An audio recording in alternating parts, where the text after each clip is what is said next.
एक आदमी ने भारी कीमत चुकाकर एक लाश खरीदी और उसे अपने पिता बताकर एक प्राइवेट हॉस्पिटल में इमरजेंसी में ले आया। आंखों में आंसू, आवाज में दर्द, वो डॉक्टरों से गिड़गिड़ा रहा था, मेरे पापा को बचा लीजिए डॉक्टर साहब, पैसे चाहे कितने भी लग जाएं, मैं सब दूंगा। डॉक्टरों ने बिना कुछ पूछे, यहाँ तक कि बिना मरीज को ठीक से देखे, सीधे ऑपरेशन थिएटर में भेज दिया। अंदर जाते ही डॉक्टरों को पता चल गया कि ये तो कब का मर चुका है, लेकिन फिर भी ऑपरेशन शुरू कर दिया क्योंकि वो जानते थे ये लड़का बड़ा सीधा साधा है और एक बड़ा बेटा अपने पिता को बचाने के लिए कुछ भी कर देगा। यही तो था उनकी ठगी का सही मौका। ऑपरेशन थिएटर में डॉक्टर्स दिखावे में दौड़ भाग करने लगे, एक एक कर बाहर आते और चेहरे के हाव भाव बदलते, कभी गंभीर, कभी चिंतित। फिर अचानक एक डॉक्टर आया और हाथ में लंबी सी दवाइयों की लिस्ट पकड़ा दी। तुम्हारे पापा की हालत नाजुक है, ये सारी दवाइयाँ तुरंत लाओ, और हाँ, सिर्फ हॉस्पिटल के सामने वाली मेडिकल से ही। बेचारा आदमी लिस्ट देखता रह गया, दसियों तरह की दवाइयाँ जिनका मतलब तक नहीं समझ पाया। वो तुरंत मेडिकल से 2 बड़े बैग भरकर दवाइयाँ खरीद लाया। आधा साल की कमाई बस कुछ मिनटों में चला गया। लेकिन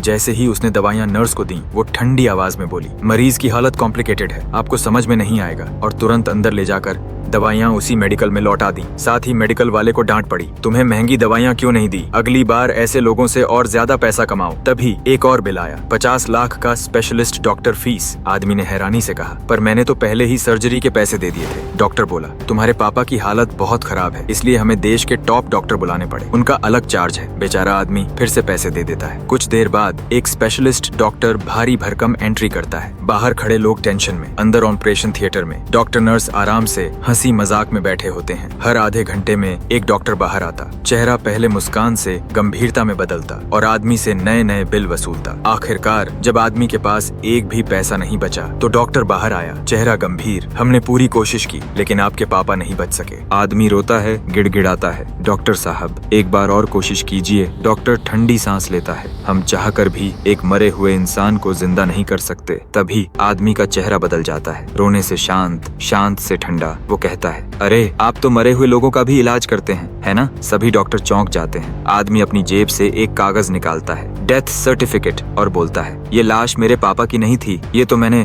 श्मशान से खरीदी थी, ये कई दिन पहले ही ठंडी हो चुकी थी। डॉक्टर के हाथ पांव फूल जाते हैं, वो घबराकर सर्टिफिकेट मुंह में ठूंस कर निकल जाता है। आदमी हंसते हुए कहता है, धीरे धीरे खाइए डॉक्टर साहब, मेरे पास ऐसे बहुत से हैं। असल में ये आदमी कोई साधारण बेटा नहीं था, ये इस हॉस्पिटल की काली करतूतों का पर्दाफाश करने आया था। 5 साल पहले उसकी पत्नी की डिलीवरी इसी हॉस्पिटल में हुई थी। डॉक्टरों ने उसकी हालत गंभीर होने के बावजूद जान बचाने से पहले उससे लाखों रुपए वसूले, और जब तक उन्होंने ऑपरेशन किया तब तक बहुत देर हो चुकी थी। उसकी पत्नी और बच्चा दोनों की मौत हो गई। तब से उस आदमी ने कसम खा ली, एक दिन इस हॉस्पिटल के काले धंधे को उजागर करेगा, और आज उसने सारे सबूत जुटा लिए थे। लेकिन जैसे ही वो ऑफिस में बैठा, अचानक कुछ लोग अंदर घुसे। कॉन्ट्रैक्ट किलर्स उसे खत्म करने भेजे गए थे, पर यह आदमी तैयार था। 5 साल की तैयारी ने उसे एडिक्ट बना दिया था। उसने सबको धूल चटा दी, टेबल तोड़ दी और हॉस्पिटल मालिक के सामने खड़ा हो गया। अब हिसाब बराबर करने का वक्त आ चुका था।